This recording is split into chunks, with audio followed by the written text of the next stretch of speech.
Hello guys. তো আজ হলো 26শে নভেম্বর, মতলব আজকে আমার বার্থডের আগের দিন। তো এখন সন্ধ্যা হয়ে গেছে। আচ্ছা। আমি একটু ঘুমাচ্ছিলাম, তো ঘুম থেকে উঠে দেখছি যে সবাই বাড়ি থেকে উধাও হয়ে গেছে। আমি জানি না কোথায় গেছে। আমার দিদি, আমার মা, আমার বাবা কেউ নেই বাড়িতে আপাতত। আমি একা রয়েছি আর পুরো ঘর ফাঁকা। আমি জানি না এত বড় বাড়িতে আমি একা রয়েছি। ঠিক আছে, তো আমি ভাবলাম কি করব, তো বসে বসে একটু সাজুগুজু করছিলাম। তোমরা দেখতে পাচ্ছ আমি চোখে আইলাইনার পরেছি, একটু একটু জাস্ট একটু একটা নিউড লিপস্টিক লাগিয়েছি আর কিছু না, এমনি চুড়িদার পরেছি, ব্যাস সেইটুকু। बहुत सुंदर है वे। ভিডিওটা শেয়ার করতে অনেক দেরি হলো, তাও বলবো এটা 26 তারিখ রাতের ভিডিও। ঠিক আছে, হঠাৎ করে আমাকে ঘরে নিয়ে আসা হলো আর এরকম একটা সারপ্রাইজ দেওয়া হলো। পরের দিনও লাগেনি, সেদিনই আমার কেক কাটিং হয়েছে রাত্রির 12টার পরে। ওরা ক্যাপচার করতে পেরেছিল, আমি সেইটুকুই তোমাদের সাথে শেয়ার করলাম।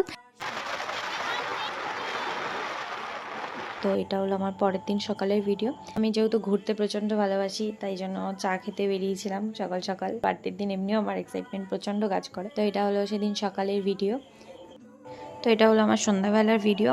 আমি রেডি হয়ে গেছিলাম, ওই ঘরে সব সাজানো চলছিল, আমি এই ঘরে একা একা রেডি হচ্ছিলাম।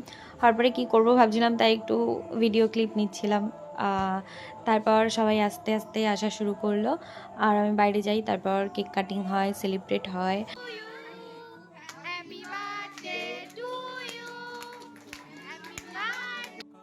তো কেক কাটিং হয়ে যাওয়ার পরে আমি সবার আগে কেকটা পাখিকে খাওয়াই। অ্যাকচুয়ালি ওর সাথে আমি পরে কোনো দিন একটা আলাপ করিয়ে দেবো। ও হলো আমার দাদার মেয়ে হয়। তো তারপর সবাই বেলুন টেলুন ফাটিয়ে দেয় দেন আশীর্বাদ পর্ব শুরু হয়ে যায়। তো এরপর আমার দাদু, তারপর আমার বড় মা আমাকে আশীর্বাদ করে। আমার বলতে খুব খারাপ লাগছে, ওরা দুজনই এখন আমাদের মধ্যে নেই।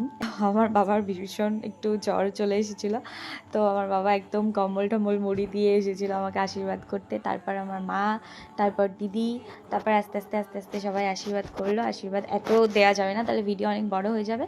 তো এই পর্যন্তই ছিল আজকে আমার বার্থডে। শেষ করা হয়নি বার্থডে ব্লগটা, তো কোনো ভুল ত্রুটি হলে ক্ষমা করে দিও। Bye bye.